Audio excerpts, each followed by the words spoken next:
I think Bonnie is here and waiting, and I don't want her to wait. Sorry about that, Bonnie. So Bonnie Yates is a special education attorney with a law office, owner law offices. And is it winter where you are? Oh, you're giving away everything. I'm not telling you. You're stealing my show. Here we would not be wearing a ski cap. What if I was like fresh off of a bank robbery or something? You are so funny, and I enjoy you so much. So let me say some nice things about you. As I was saying, Bonnie is a special education attorney of the highest caliber, and she is with the Tollner Law Offices. Tell us a little bit about Tollner Law Offices, Bonnie. Good morning. Tollner Law Offices is an 8-attorney firm. We cover all of California, Arizona, and Nevada. And we like to do all kinds of disability-related work. So if you have a problem with your district, if you have a problem with the regional center, if you have a problem with the college boards for accommodations, if you have a problem with your university, we would love to talk to you about any of that. Shannon put up the website. We offer a free consultation to anyone in California, Arizona, or Nevada. And if you aren't in any of those states and you need help, I would direct you to www.copaa.net, which is a good organization that has an attorney directory. Also, we give general legal advice on this program. And so you probably have a specific problem that would be better addressed by consultation with an attorney in your state. But what we're doing here is we're getting to a lot of the essential stuff about special education law in the hope that as you understand it better, you will be able to advocate even more effectively. Yes. There was a thought behind the hat. The first thought, there's also this is when you can't see people there's also a scarf. So the first thought was it's a holiday, so I don't have to wear, professional clothing. The second thought was, since COVID started, everything has gone virtual. It's really changed the way we practice for the better and the worse.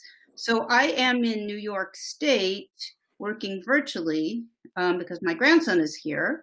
And I might not have this opportunity again once we go back to what Shannon's son is talking about and we're all normal again. But the thing that I wanted to tell you about being virtual is it's been negative and it's been positive. I think one of the positives is it has allowed us to extend our geographic reach to everywhere in the state of California, including places where it's been hard for people to find counsel. That's one thing. Another thing is it's cut down on the cost of things for parents because we have no travel time. And typically when we travel to IEPs or mediation or due process hearing, we're in an urban city and it does take us time to get from point A to point B. So that's been interesting. It's also been, in some ways, a little easier sometimes to actually stay on top of things in the screen format, although that might sound counterintuitive. The other thing is they're recording everything off of the Zoom, so there's a recording of everything. And then, you can get into the more unprofessional aspects of things like, I don't think anybody wears heels anymore. I think we all wear, wool socks or something. Also, I find that when you're in your own environment, if you need to step away and get a glass of water, there's like nobody sort of making you feel as if you can't do that. So these are maybe some small things that we should, carry back with us when we go back into real life. If you're recording on a phone the way I do, you have to be careful because if your client sends you text messages or you get phone calls, it'll interrupt your recording. So you got to put your phone on airplane mode. And then there's this ability to just sort of black out your face if you need to do something for a moment. So we are virtual for the moment. And actually, if the choice for us would be to meet with you virtually over Zoom, which we do all the time, or to meet with you face to face in an office with both of us wearing a mask, I think I'd rather just meet with you on Zoom. So, Zoom is always an option if you want to talk to one of the TLO attorneys. So just we have questions, but I wanted to shamelessly plug, and she doesn't know I'm going to do this, Melissa Schomburg-Lander, who is, you know her, Shannon? Oh, yes. Okay. She's been on the show many times. Okay. Well, she's the IHSS expert, and she knows it, and she doesn't overcharge. So that's my comment about IHSS. Go get some. Absolutely. So she's with Standout Advocates, you guys. Yes. Google Standout Advocates, and she's been on the show and talking about it.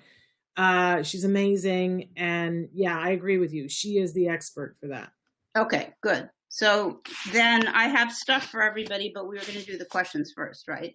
Okay, yes. Now, shall I read the first question? You shall. Okay. My 5-year-old nonverbal child is in kindergarten. We have decided to only go to school 3 hours a week during distance learning and to use the rest of the time to maximize ABA and speech.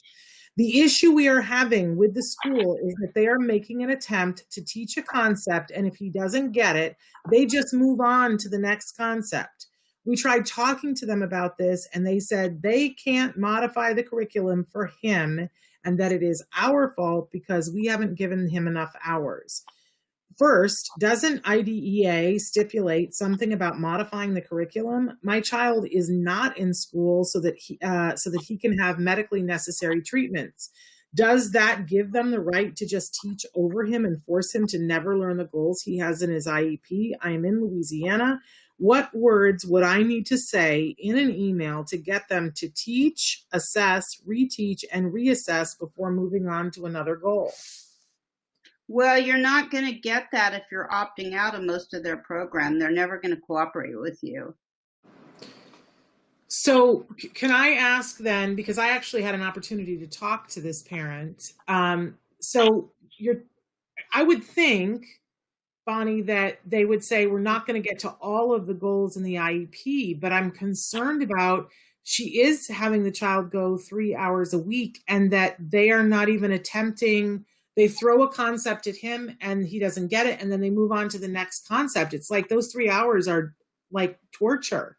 Right. But the district knows that parent's never going to be able to make a successful case doing 3 hours a week. What she needs to do is have an IEP and work out a schedule with them. She has to at least try to cooperate with them and try to argue for and get in place a modified distance learning program. And she's right that the district has an obligation to modify curriculum, accommodate and modify curriculum. But I'm just being very practical on this one. If you're only doing 3 hours a week, what are you getting out of it anyway? Wouldn't you be better off just opting out totally or doing an independent study or home hospital or homeschool? I don't really see the value in 3 hours a week. If you want to set up a case against the district, that's certainly not going to work. And I don't think she wants a case. I think she wants them while he is there to teach him. They're never going to agree to cooperate with 3 hours a week. And what she might get is they might file for due process and seek an order to actually implement their IEP.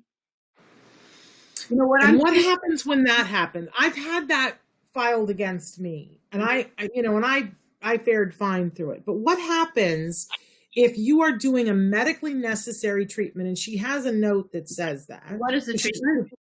ABA. She's doing good quality ABA and the rest of the time. And can a school order you to stop doing that and bring your child to school?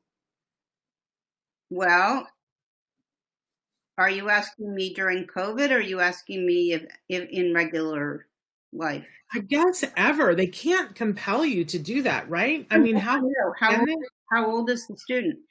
5-year-old in kindergarten. Okay, well, he's 5. So in California, I don't know what the Louisiana rule is. In California, compulsory education is age 6. Yeah. So in California, you don't have to do any of that, and they can't do anything to you. But generally speaking, here's what I'm seeing, and I don't want to sound harsh, but I think this is the reality. I haven't talked to a single parent yet that's happy with their distance learning plan. Yeah. So that leads me to conclude that it's a problem with the distance learning plan, not the parents.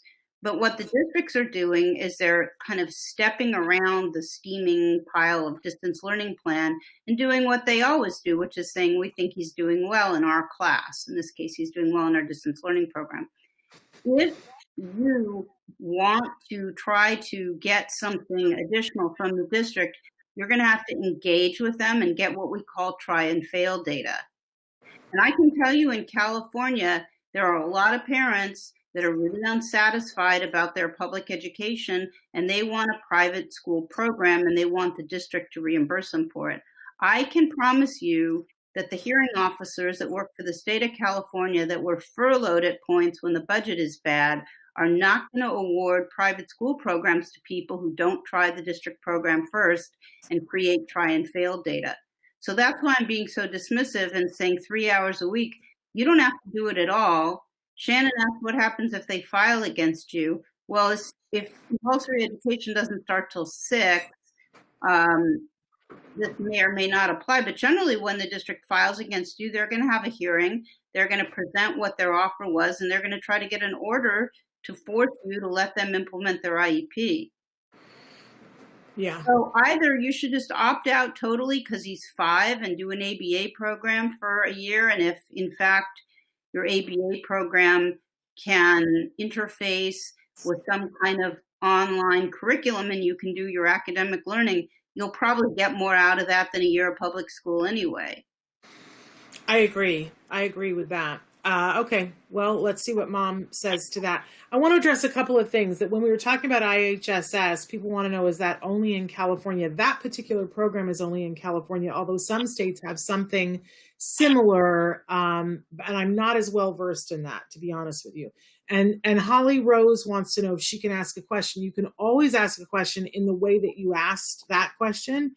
And sometimes with Bonnie in particular, we like to give her time to ruminate on the question, but write in your question. Let's see if we have time today. And if we don't, we'll get to it next week. Okay, next question. My son is in a SPED class in LAUSD. He hates it and is really struggling. I sat in on class the other day and I am so angry. I feel like it is torture for these kids.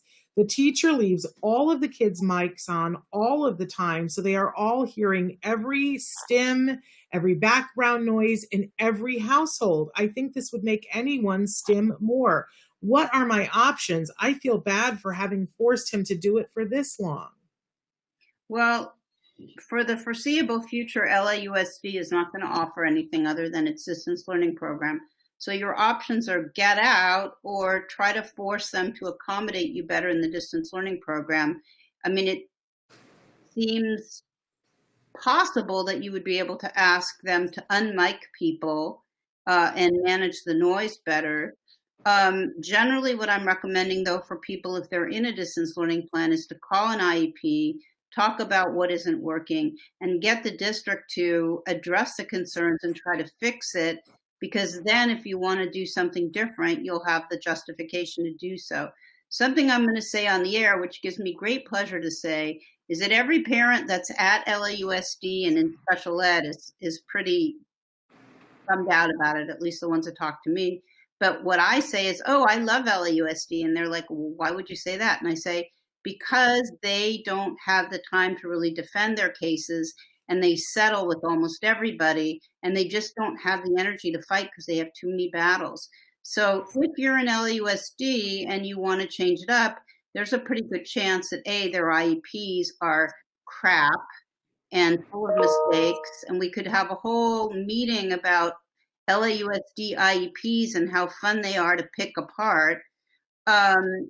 So you actually have options in LAUSD, but it's kind of said from a very lawyerly perspective, like, gee, Bonnie, you're saying it's great that LAUSD programs are so bad because it's so easy to sue them. But the answer is yes. And then, hopefully you're going to go to a non-public school, or you're going to have some different kind of environment that's actually going to be more beneficial for your child. So I will go on loving LAUSD because every time I do one of their cases, I'm just like, wow, where did they get that? Yeah. And it should be said, I mean, there are some school districts that I'm aware of, I'm not going to name names, that also provide, not great services and not great IEPs, and they spend all of their money defending it. Yeah. And that is a special ring of hell because your child isn't getting what you want and what they should be getting, what they legally have the ability to do. And instead of paying for your child to have the right services, they're paying lawyers these big retaining fees to fight you.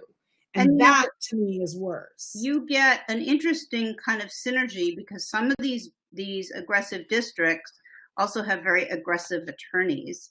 And some of these very aggressive attorneys, and I'm not sure I wouldn't name their name on the air. It might be fun to see what happens.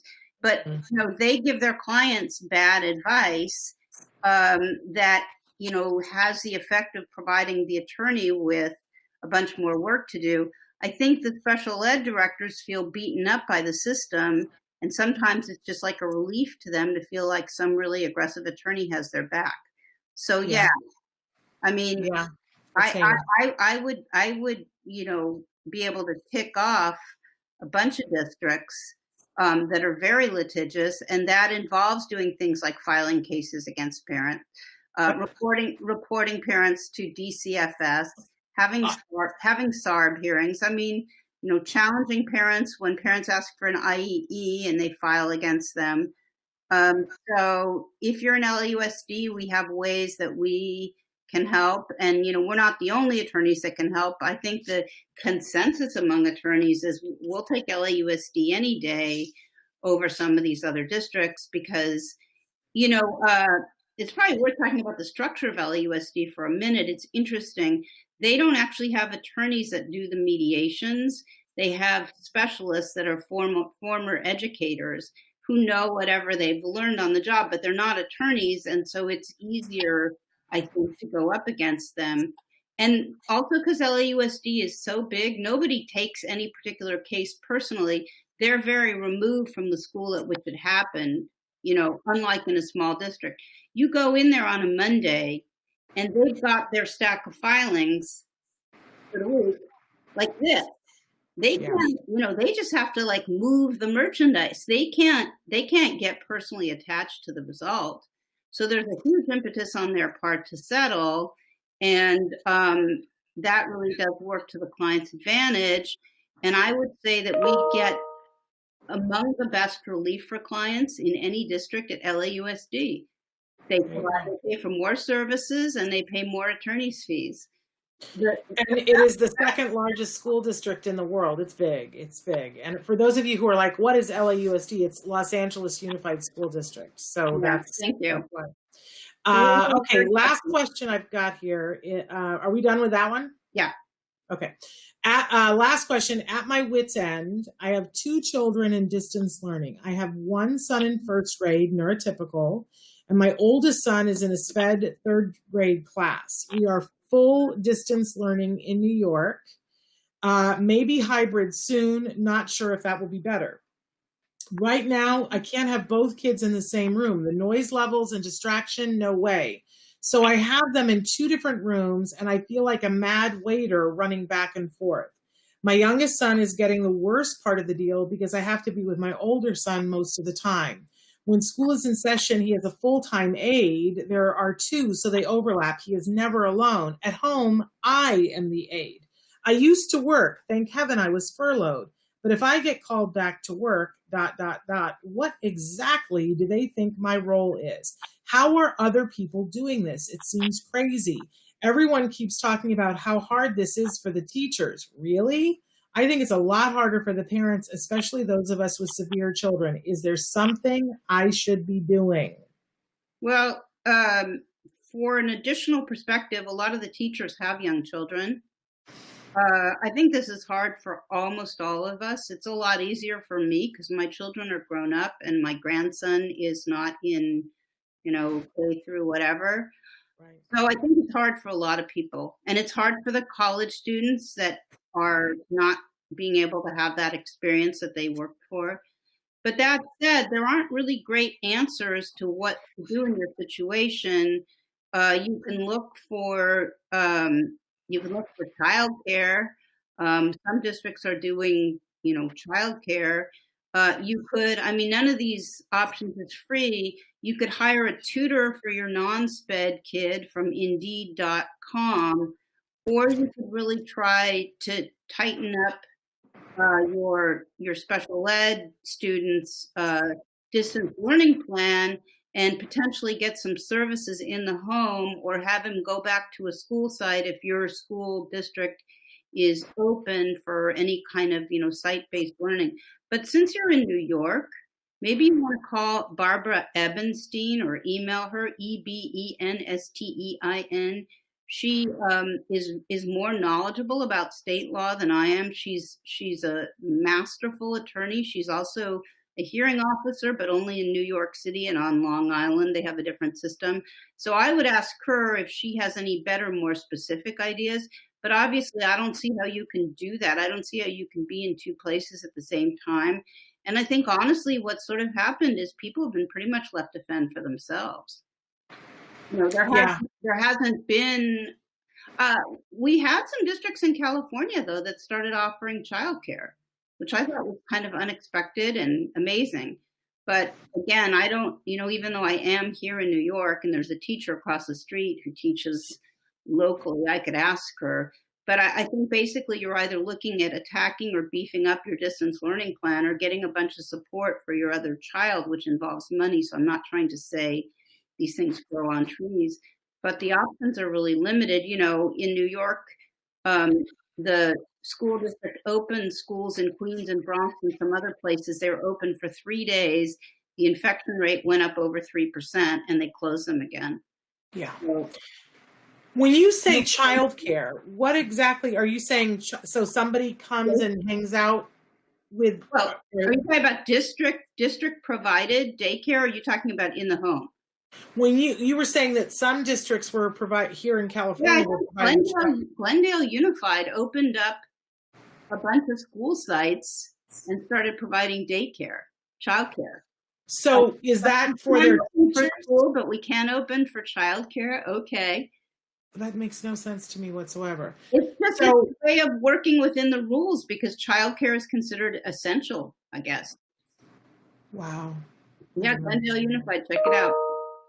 All right. I'm just trying to see. In this case, both of her kids are in school, so I don't know. But I think it's worth. Like, one of the things that we've been saying. Yeah, she can't even stagger their school. Right, that's a problem. Yeah. And some schools are doing the asynchronous so that you could stagger it. That's something that's potential if they were doing that. But in California, you're required to have some synchronous every day. So you have to be present. I don't know if do we know if it's that way in New York? I know nothing about New York, except for that the bagels are so way better than California. I'm sure the Lox is too, Bonnie. I'm sure the Lox is better too. And let's face it, the pizza is better there than anywhere. Yeah, but I haven't been to the city once. Well, you have something better. You have something more luscious than pizza. I miss NYC. Yes, I think we all do. But I'm so happy that you get to be there with your grandson, because that's its own special reward. We've only got a couple of minutes left, and the other first, I'm sorry. What? Yeah, go ahead. So much up. Well, next week we can talk about some of the stuff I had for today. Let's just finish up something from last week. We talked about that terrible situation where the child was abused by the classroom teacher. Yes. And I said I wanted to talk about the law on behavioral interventions. It's state by state. So I'm talking about California, but I think it'll give you a feel for things if you're in another state. Anytime I throw out one of these code sections to you, you can just, dial them up on Google. So in this case, you'd put in California or CA education code. It's section 56521.1. And that section is about emergency behavior interventions. And if you were on last week, you'll recall we talked about whether the teacher's interventions that she used were permissible or impermissible under California law. And the interventions were putting the child outside to nap unsupervised on a dirty rug and taking the child out of the classroom and shaking him repeatedly because he felt he wasn't paying attention. And the administrative law judge talked about the fact that it's illegal that use interventions that isolate and leave the child unsupervised or cause pain or result in a denial of human dignity to the person who's the recipient. So here's what the law says. In other words, those were not permissible emergency behavior interventions, okay? So emergency interventions may only be used to control unpredictable, spontaneous behavior that poses clear and present danger of serious physical harm to the individual with exceptional needs, like the child might be engaging in self-injury, or others, and that cannot be immediately prevented by a response less restrictive than the temporary application of a technique used to contain behavior. So right there, before we even go on, you see that there's a weighing process, and this is only going to be justified in an extreme emergency situation.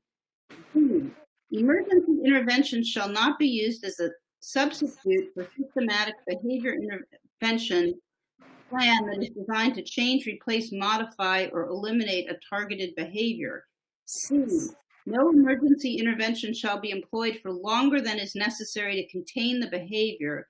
A situation that requires prolonged use of an emergency intervention shall require the staff to seek assistance of the school site administrator or law enforcement agency as applicable to the situation.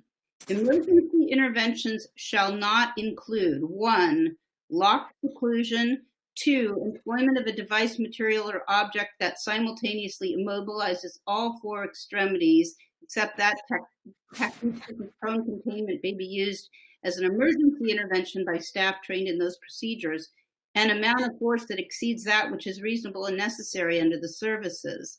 To prevent emergency interventions from being used in lieu of planned systematic behavior interventions, the parent, guardian, and residential care provider, if appropriate, shall be notified within 1 school day if an emergency intervention is used or serious property damage shall occur.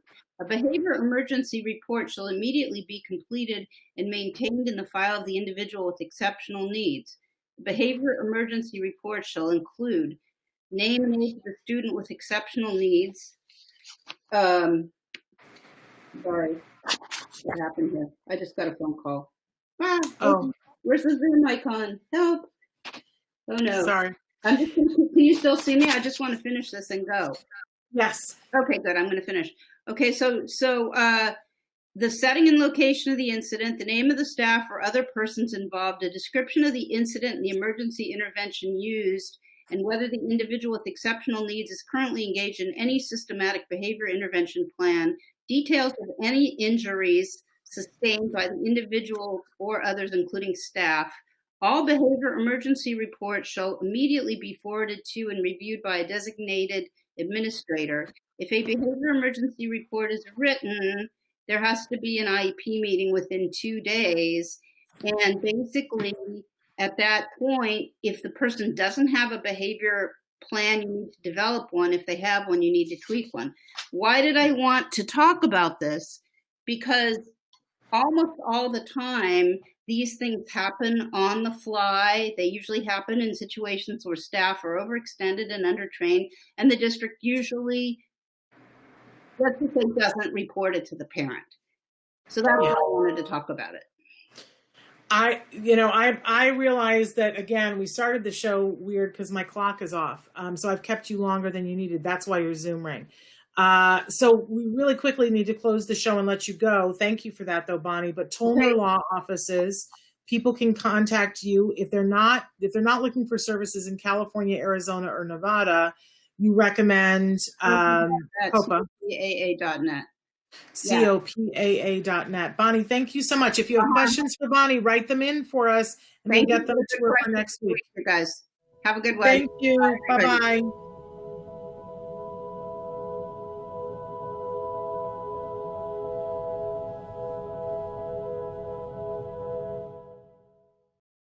Hey, thanks for watching Autism Live. To subscribe, click here. And if you'd like to check out some more of our videos, click here.